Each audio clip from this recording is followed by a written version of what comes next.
You can't stop me now. Can't stop me now. My feet have come too far. Hello, Kelvin. Thank you so much for agreeing to participate in this important video series. The National Coalition for the Homeless is doing a 7-day video series featuring one video a day. Hunger and Homelessness Awareness Week was created to get college students involved in their community and more aware about homelessness. This video series will consist of a wrap-up video and 6 30 to 40-minute interviews with speakers to dispel myths around homelessness. With this interview, we're going to be focused on income/livable incomes. But first, I just want to hear your story, your experience. Thank you, Caitlin. So my story may or may not be unique to some. I grew up middle class, so I didn't grow up poor. I was born to a sailor in the United States Navy, and my mother was a clerical worker at a local Philadelphia, Pennsylvania hospital where I was born. And we traveled a little bit due to my father's military commitment. I was during the Vietnam War, so I'm talking the mid to late 60s. And my father decided to settle down in the Washington, D.C. area. And little did we know, he suffered from PTSD. That term wasn't tossed around as much back in the late 60s, early 70s as it is today. And he came back a different person from his commitment to Vietnam, and my mother was a different person. Their separation was almost 2 years. He came home once in 2 years. So therefore, I didn't know him. And unfortunately, when he did return, we clashed. You know, I was what's known as a spoiled mama's boy. And I don't regret that by any chance, but unfortunately, he had a problem with it. So you add that, you add my sister being born, we're 10 years apart, almost 11. My grandmother passing away and my mother developing breast cancer all within a 1-year period changed our family dynamic as we knew it. But it didn't just start, it did not start to unravel right then. It took a few years. My parents decided to buy a house in spite of their problems. And we moved out further out into the suburbs, and the problems still continued as their challenges with their relationship escalated. Arguments took place quite a bit. Lack of communication due to my father's part, and my mother's lack of communication as well. Marriage is a two-way street. So unfortunately, they stopped communicating, and one day my mother gets a call on her job, and it's the mortgage company. The mortgage company tells my mother that they are behind $5,000 in their mortgage.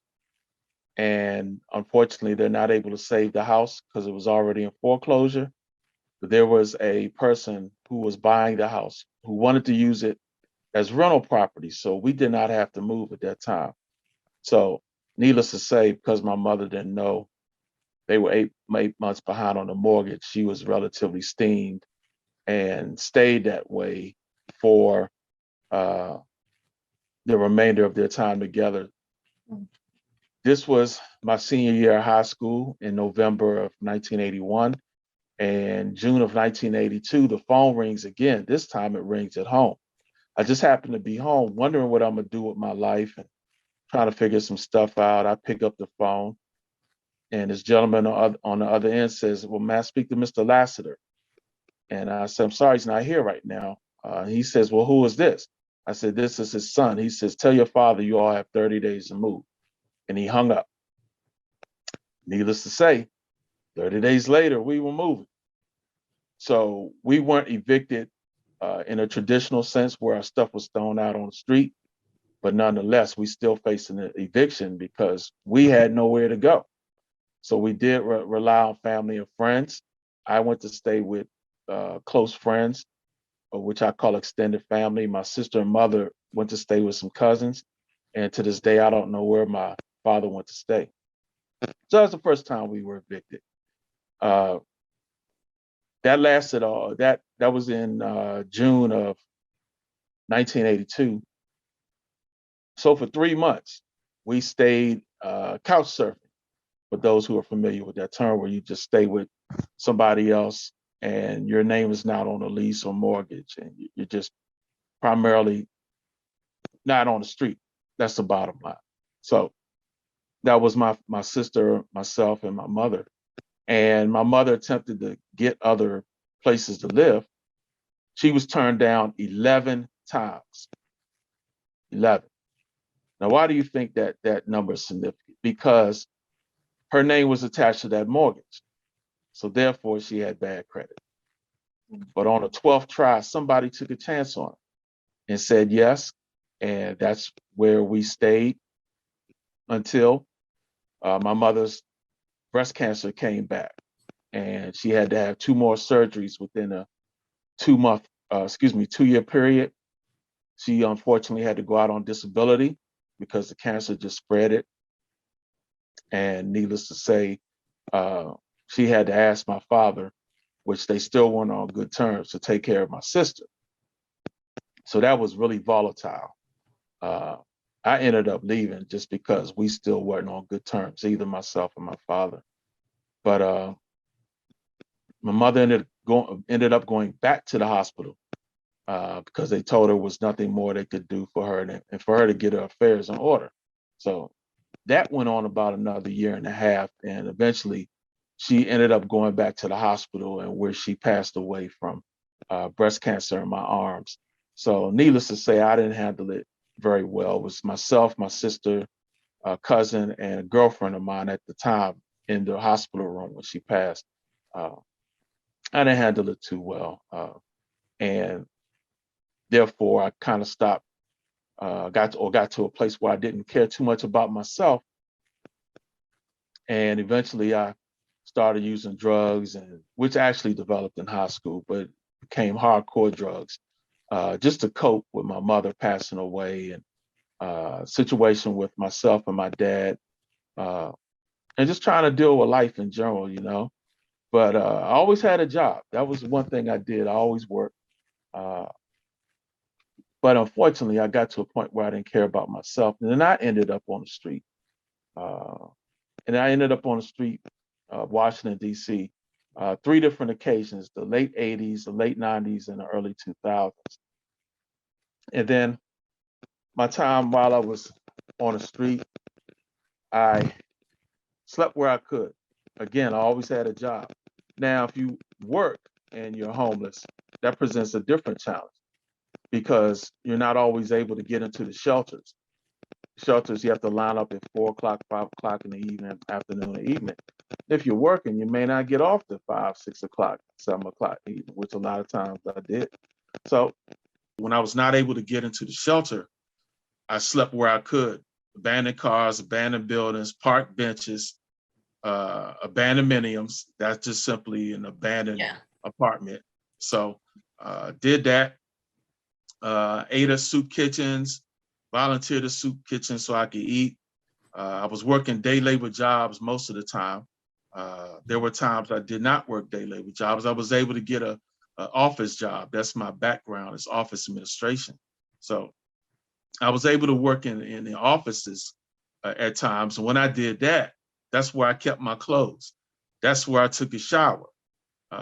Because a lot of office buildings, even now, especially now, but back then, had gyms.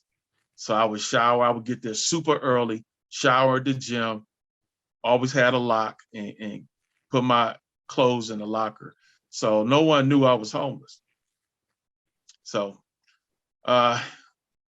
unfortunately that ran out as well because wasn't able to get hired on a permanent basis. I always worked at a temp agency. So eventually that ran out, and also became sick and tired of becoming sick and tired. And I looked in the mirror one day, I was 38 years old, and, no sense of direction, no purpose. I was losing my hair. Yes, I had hair at one point. Pictures to prove it. but, it was time to make some changes. And I did that, and got a mentor. When you want to be successful, you want to model your life after somebody who you admire, or they're in a place where you want to be at. So that's what I did. And, one of the things, I just want to piggyback a little bit. One of the things my mother did when we were coming up, in spite of all the drama, she took me and my sister to church. So I knew if I couldn't get help nowhere else, I could always depend on a local church. Just so happened, when I was staying in this particular rooming house, this church that I attended had a mission house for men who either just came home from prison, their house caught on fire, or they lived in a broken environment, whatever the case may be. They were broken men. And I was one of those broken men, emotionally, spiritually, financially. So the preacher, I talked to him, and he indicated that, hey, look, you want to change your life, we have a bed for you. You just have to bring your things. So I said, okay. I tried everything else. And needless to say, I wanted something different in life. So, I did that, and he sat me in his office. He said, so look, Kelvin, your life is not going to change overnight, because it didn't get this way overnight. But if you read this book, it will start to change. He slid a book in front of me, and that book was the Holy Bible. So I knew a little something about that, because I did attend church coming up. So I dug into it, started reading, and I mean, nothing else was working, so why not, right? So I started reading, got heavy into the word. One of the requirements of being in that house, you had to attend Bible study on Wednesday nights, and you had to go to church on Sunday. So that wasn't too much to ask for. Free room and board, you know what I mean? And another requirement is you had to go look for a job. So I could do all of that, which I did. And eventually, 3 months in, I did find a job. It was a temp job, which turned into a part-time permanent job, which turned into a full-time job. So, I wasn't quite, I was on a break of success, I felt, but it just wasn't quite there. I could almost reach out and touch it. In the meantime, during these Bible study classes on Wednesday night, there was this, it was a particular young lady who I thought she was very attractive, but I wasn't in a position to, say anything other than hi and all of that, talk about scripture. But I always kept in the back of my mind, if I was ever to get to a place where I would have some sort of success, I'm going to ask her out on a date. So, and actually that time came probably about 4 to 6 months later. I can't remember the exact time frame, but I can tell you the result.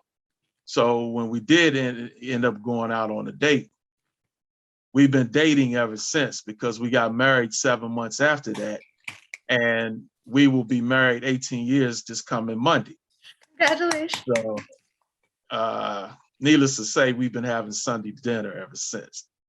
Oh, and the story does get better, by the way. Now it's a little hard to tell, 57 years of living in 15 minutes, but I try to condense it as much as I can. Me and my father's relationship did get restored. I think his opinion of me changed when he saw my efforts, looking to achieve my goals and dreams. And when I got married to the lady I'm still married to now, he really took a liking to her, and told me that was one of the best decisions I made. And he said, I think you'll be okay now. And my father passed away 4 years ago, but we did get on good terms. And I was kind of glad about that, that was something that kind of bothered me throughout my 20s to my early 40s. And so that did get rectified. And, the story gets better as well, because I even ended up thinking I was smart enough to go to college. So I decided to enroll in the University of Phoenix in their Associates of Arts and Psychology program. I'm 2 math credits away from having my associates in psychology. 2, 1, 2. But this kind of math they have today, woo, I tell you, just some kind of difficult, but I'm going to finish. I Yeah. just don't know when. That's one of my goals as well. And it even gets better than that. I decided somebody need to hear my story. So I wrote a self-published book called The Storm is Over for Now, Achieving Your Goals and Dreams, which came out 2009. And then I'm about to release the follow-up to that called Surviving the Storm. The Poor Will Be With You Always in America. And it's in the editing phase right now, looking for maybe a late fall, early winter release. So look for that in a couple months.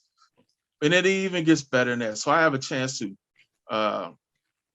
talk to people at the National Coalition for the Homeless, as you know. I joined the Speakers Bureau in 2011 through the former public education coordinator, Steve Thomas, who is now the assistant to yourself. So that's how I ended up at NCH, and I've served in various capacities throughout my 11 years there. And Donald Whitehead, the current executive director, has taken a chance and promoted me to the current income policy analyst. And I have the opportunity to work on anything income policy related, such as the minimum wage, such as Social Security wages, guaranteed income, child tax credit.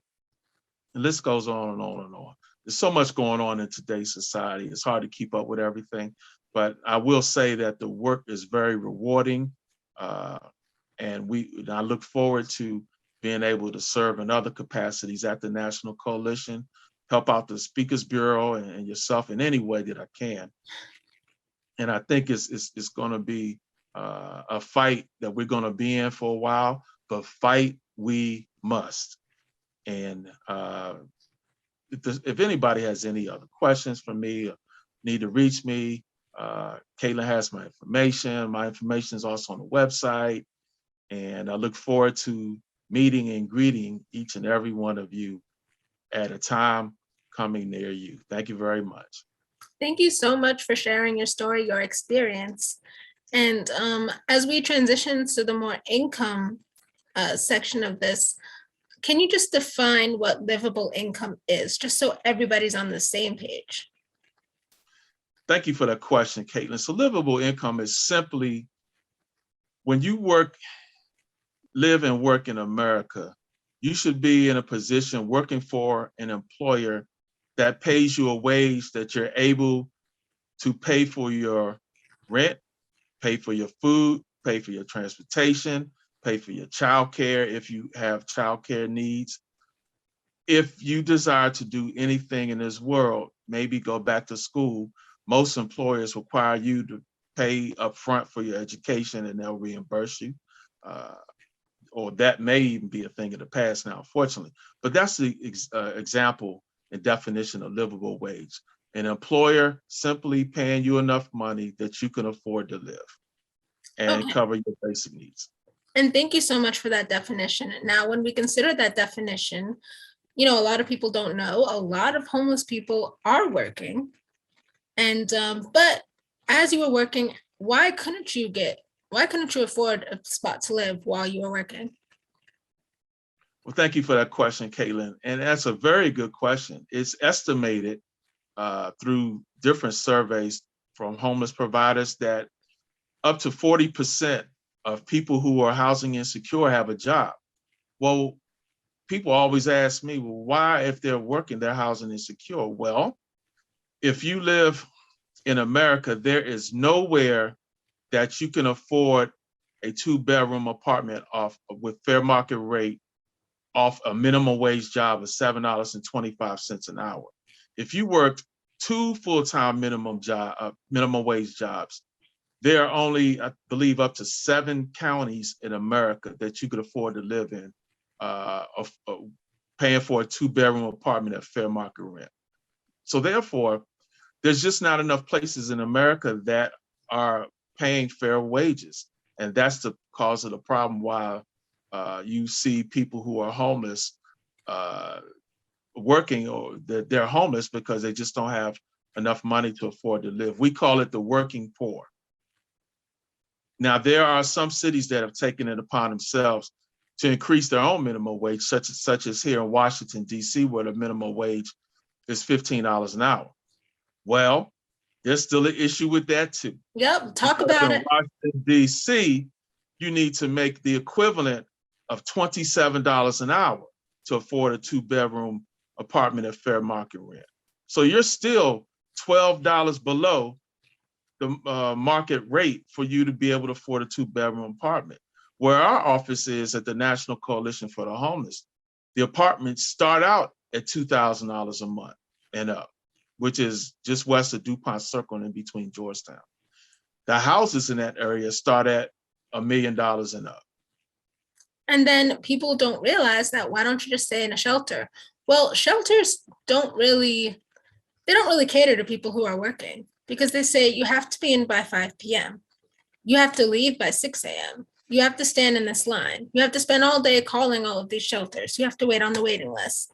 Now, the one that you did find had less restrictive, but I know I've been in shelters personally that say you have to attend this Bible study about like basically what equivalents to what equates to like 5 days a week. Not to mention if you take public transportation and you're going to school, like an in-person class, or you're going to work, well, you're almost never going to make that curfew. And to have a shelter where sometimes they'll allow a note. Well, I've been in a shelter where my new boss, which was the CEO of a company, had to write a note every single day that I was out past a certain time. But because I was in a more high-level position, I was always out past that certain time. So that puts strain on the job. So talk about that a little more. Sure. So when you're homeless, you feel as though your dignity has been stripped from you. So you don't want people to know your situation. You feel ashamed that you don't have a place to go. You feel ashamed that you're not able to reach into your pocket and pull out keys. You feel ashamed that you're not able to talk about what you're going to do on the weekend, where your coworkers are talking about their plans, that they may be going to the beach or staying with their family, having company. You can't have company when you're sleeping on a park bench, except company of other homeless people, which is not a bad thing either, but it's not the preference of most. That's another myth I wanted to share, in addition to talking about income and being homeless, and why people choose not to go into the shelter. Shelters are not an ideal place.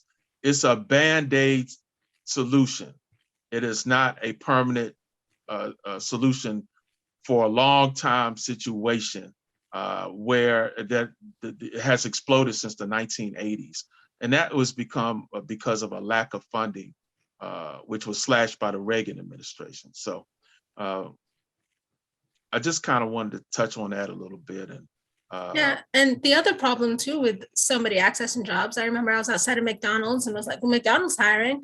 And then even though I was homeless too, I had just never thought of it the way that he was like, yeah, how long do you think I'll be able to keep this job if I can't take a shower?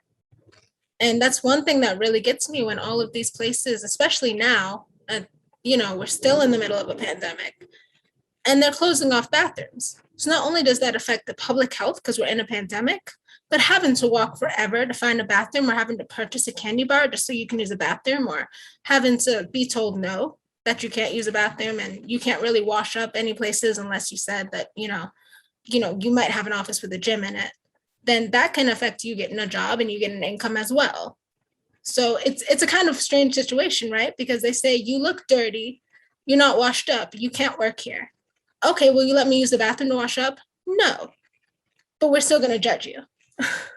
well, you can get judged when you're in a suit and tie. Case in point, 2 weekends ago, I was downtown at a Wawa, and I had planned on purchasing something in there. That was my purpose for going in there. But I actually wanted to use the bathroom as well.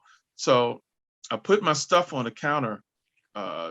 Before I went to get the stuff to put on the counter, I asked the gentleman, I said, hey, where's your restroom at? He said, oh, you have to purchase something before you use the bathroom. And I looked really strange at him, because it took me right back to a time where I was homeless. Yep. And I wasn't dressed in a suit and tie. And I felt discriminated against, but I said, okay, well, that's their policy. I didn't think much more of it, but I said, if this happened to me, just think what would happen if somebody who didn't have the appearance that I had, that they may have had a appearance that was not such appealing as to if somebody was to look at me at that time. So, and there are not a lot of restaurants even open still. A lot of them have closed, which exacerbates the problem even more. The libraries are not as open as often. So you have that. And then you also may not have undergarments where you can use them if you have to go to the bathroom on a last minute resort. Now, I mean, that's not ideal for somebody to think that they will have to wear a diaper as an adult. But unfortunately, that's where some people are in their housing insecurity. If you can't find a bathroom or the nearest bathroom is 2-3 miles away, and you're just not in a position to walk 2 or 3 miles because you have a disability. So. Right. And when we talk about income, the number one reason for being homeless is Twofold: the lack of affordable housing and the lack of livable wages. right.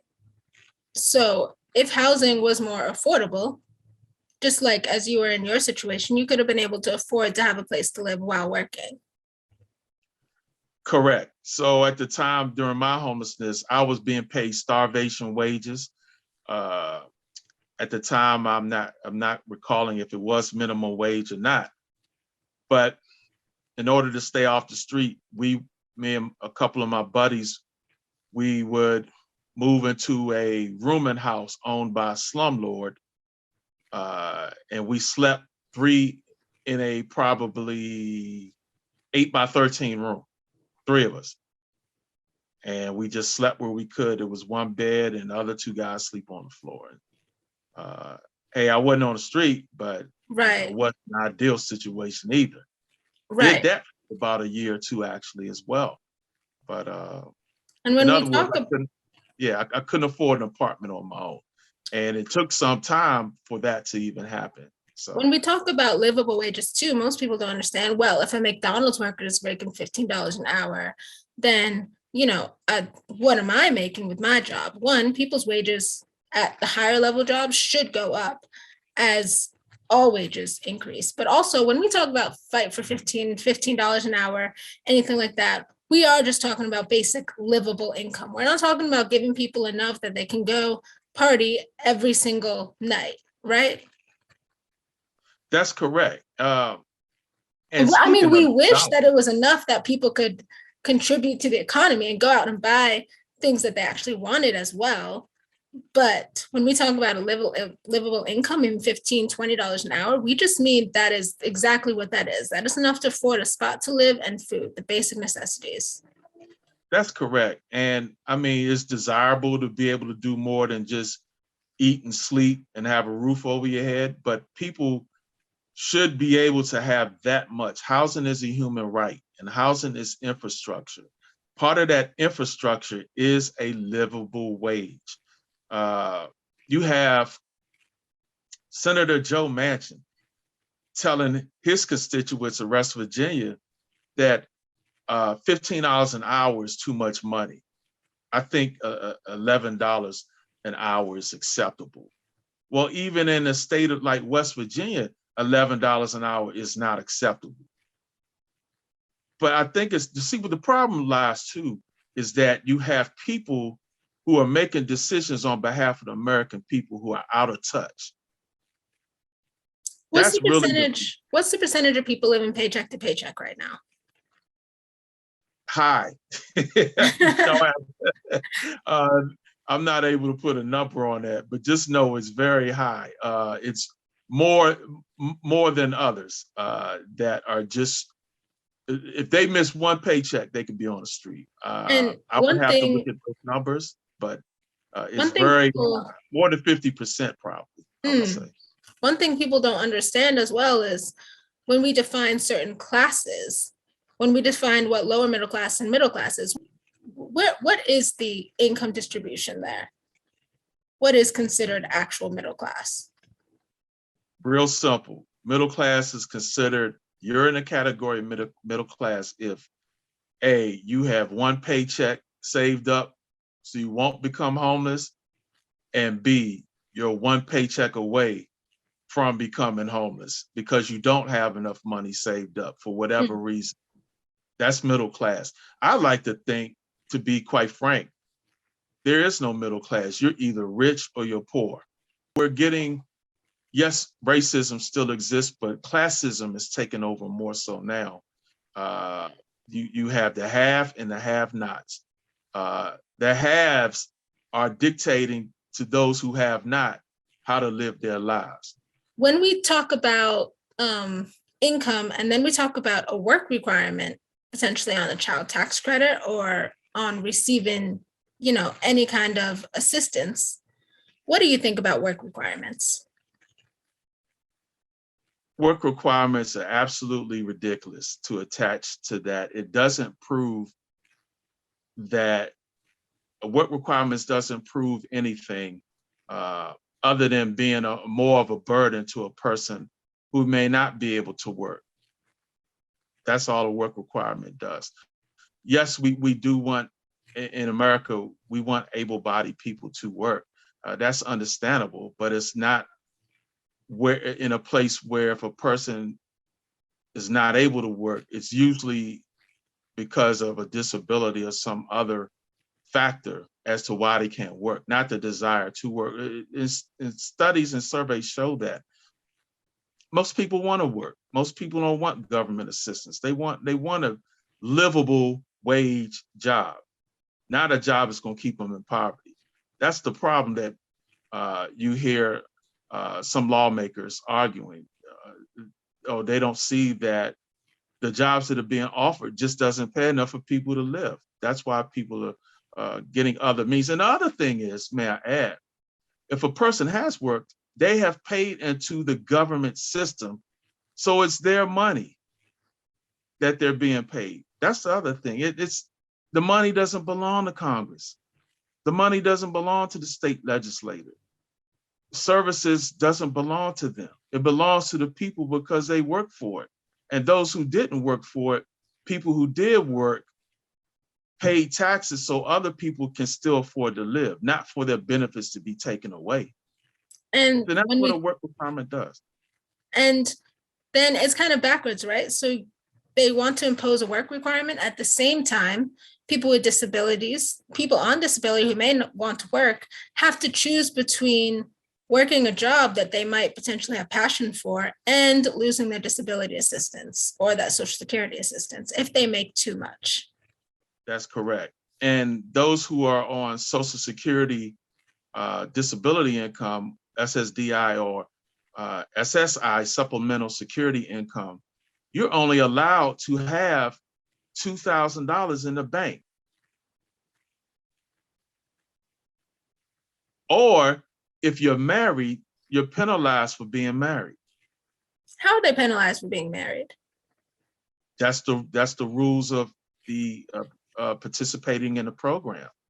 You lose income if you're married. That's why a lot of people stay single. People may be dating somebody, but if they get married, their benefits are deducted, so they choose to stay single. Why is working on livable income so important for the National Coalition for the Homeless?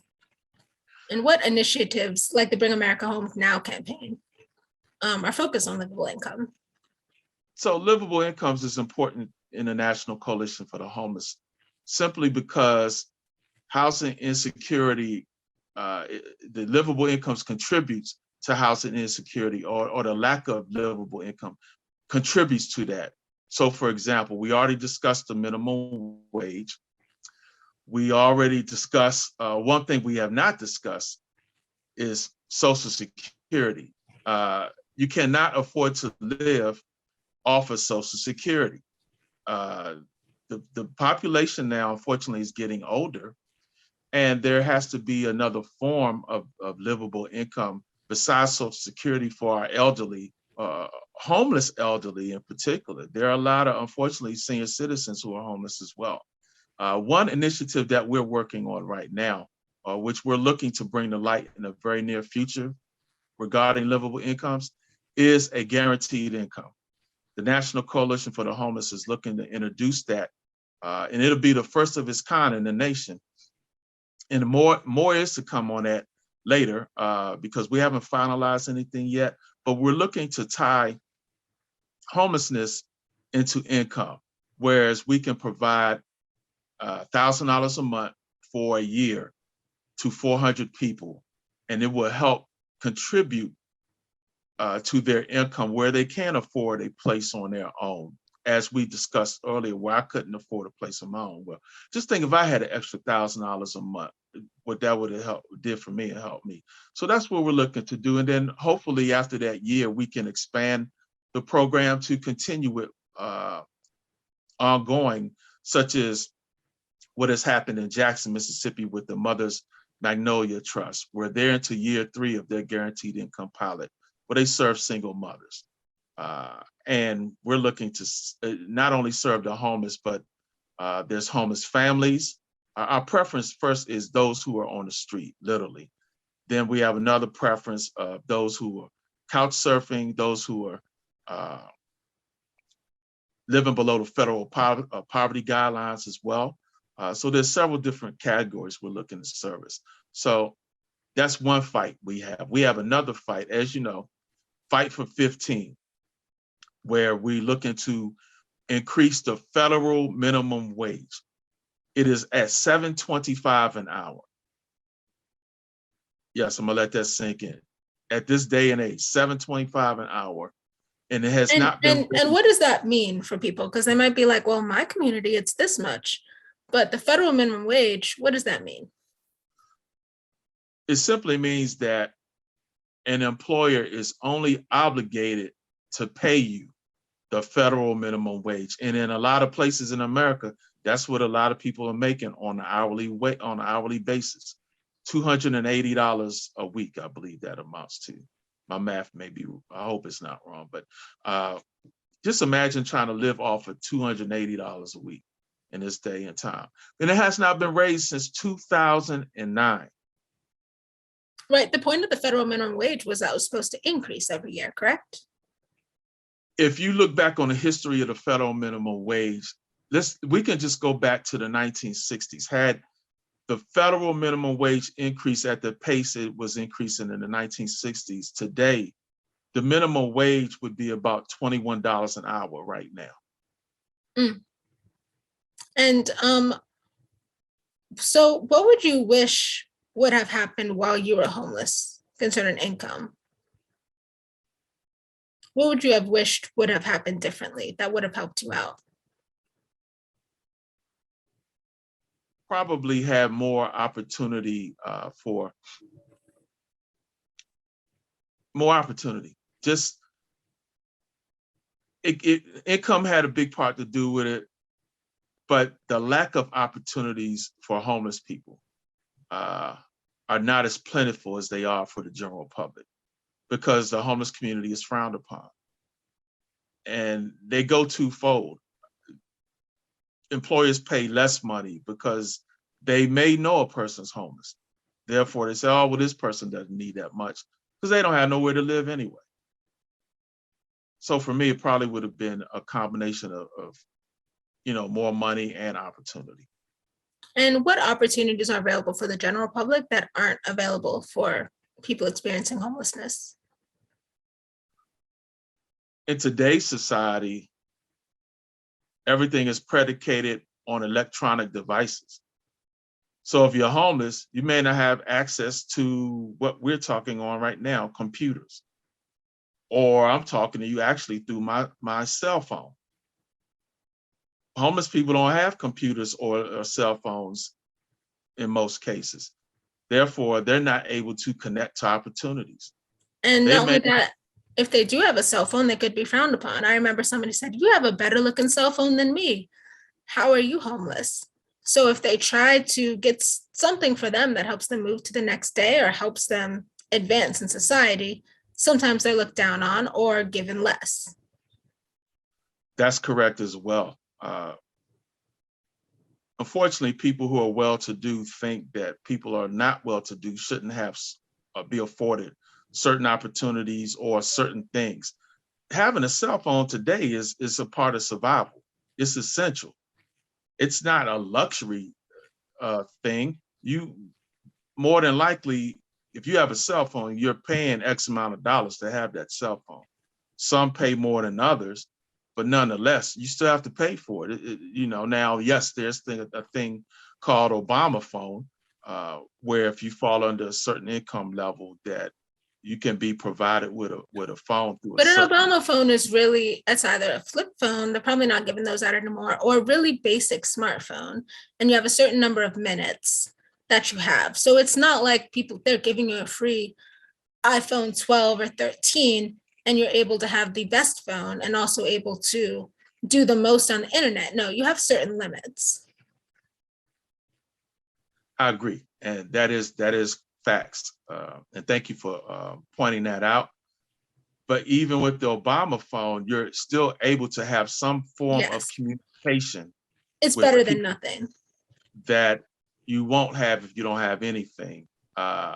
So although there may be improvements needed in that program, most people don't even have the Obama phone who are housing insecure. Right. Yeah. So, and it's also not as widely available as it was when the program first started. When the program first started, you could go to a lot of places and was able to receive an Obama phone, and everybody was talking about it. Absolutely. So that's part of opportunity, having electronic devices. And also having some place to plug in those electronic devices. So a lot of places that you go in, they block outlets, which again, just like I said with the bathroom, is another thing that just doesn't make sense to me. So homeless people, you want them to get a job. To get a job right now, you have to apply online. To apply online, you have to have a device that works. But you're not going to let them use the computers, and you're going to block the outlets so people can't charge their devices if they have them. And the libraries only have certain hours, and they kick you off after a half hour or an hour. And maybe if you know enough, you can go into a Target and use their computers. But that's only if you know that they will let you do that. And let me speak on another thing that blocks opportunity. Those who are housing insecure because they're returning citizens. Now, some returning citizens have to wear what's called an ankle monitor device. If you are homeless, you are not able to charge up that ankle monitor device because it's electronic. When you're not able to charge that device, then what happens? Your probation or parole officer says that you're not where you're supposed to be. You get rearrested. You get incarcerated for X amount of time. You come back out, you're homeless again. And it also chains you when you're a returning citizen. That's somebody with a former felony conviction, because you have to stay in a certain area, maybe to either make your probation appointments or because it's a condition of your probation. So maybe you know your cousin, your friend in Washington State that will afford you more opportunity if you go there with higher minimum wages and maybe a lower cost of living. You know if you can get out there, but you can't go there because now you have to stay in New York State. So that limits your income opportunity as well, let alone other opportunities. You may have a desire to say, I'm good at dry cleaning, so I want to open up my own dry cleaning business. But because of your previous background, you may not be able to get the collateral to open up that business. So that's part of livable incomes as well. Everybody doesn't want to work for somebody. Homeless people still have goals, still have dreams, still have desires. Just because they're homeless doesn't mean that goes away. Right. And so what would you like people to take away from this interview? That homeless people are people. Treat them with the dignity and respect that they deserve. They're somebody's child. They're somebody's father. They're somebody's brother. They're somebody's sister. They you never know who or what a homeless person can become if you just pour into them and look at them as a human being, not as a human casualty. I And wouldn't be sitting here today if somebody didn't value my life and what I could potentially offer the world. Somebody has helped you along the way, whether a person decides to acknowledge that or not. And it doesn't matter the time frame is where it happened. No one becomes successful by themselves. And we just need to value human life and restore people back to their dignity and make them whole. This problem, let me say, Caitlin, is a lack of having a heart for people. That's why this is not a what are some problem. solutions to income inequality that you think would benefit? What are some solutions that you would like to see? If you were the one in Congress, if you were the one writing the bills and you had the power to pass them, what are some things One of you'd them, like to see? one of them has already happened. That's the child tax credit. That needs to be permanent. That has lifted 50% of the children out of poverty who were in poverty before the tax credit took place this year. That's already happened. That needs to be permanent. Guaranteed income is something that I like to see happen. On a federal level, you have over 60 pilots programs going on in the United States right now in various cities. I hear that there's federal legislation introduced by Representative Bonnie Watson Coleman out of New Jersey, who the National Coalition for the Homeless has worked with, by the way, on that legislation. And now we just want to push to get that introduced to the committee so it can become law. Again, the fight for 15 is something we'd like to see as well. Now, that's not the solution, but it's a start. It's better than 725. Right. You know, you got to start somewhere. But again, it goes back to people having a heart and desire to lift people out of poverty. Last but not least, education. I believe that there should be free community college. People shouldn't be spending the rest of their lives paying off student loans, and cancel the student debt. That's the other thing. There are homeless people right now who have student debt. They can't get out of homelessness because it's a choice. Do I pay this loan or do I go into financial ruin with my credit? That's an income issue. What can people do right now? Like the people watching this, what can they do right now? I would suggest number one, write their state legislators, city, state, federal legislators, and let them know that they need to extend the child tax credit, make the minimum wage $15 an hour for beginning, support guaranteed income on a federal level, and last but not least, well, this may even be first, support the National Coalition for the Homeless, where we can continue our work to help people get off the street and fight homelessness in America, because it doesn't have to be. It's a policy problem, a policy issue why we have homelessness, and a political will. That's why we have homelessness. And we can end that, and the National Coalition for the Homeless intends to end that.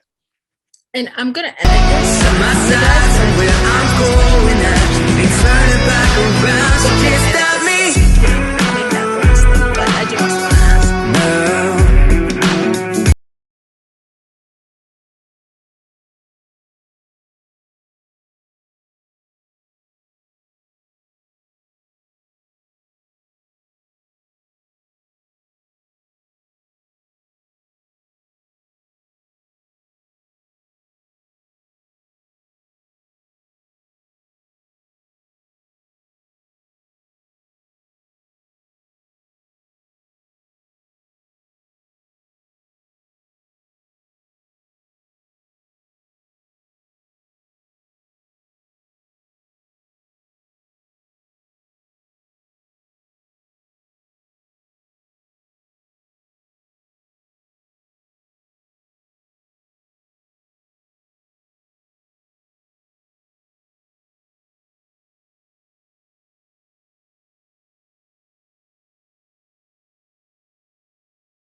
You can't stop me now.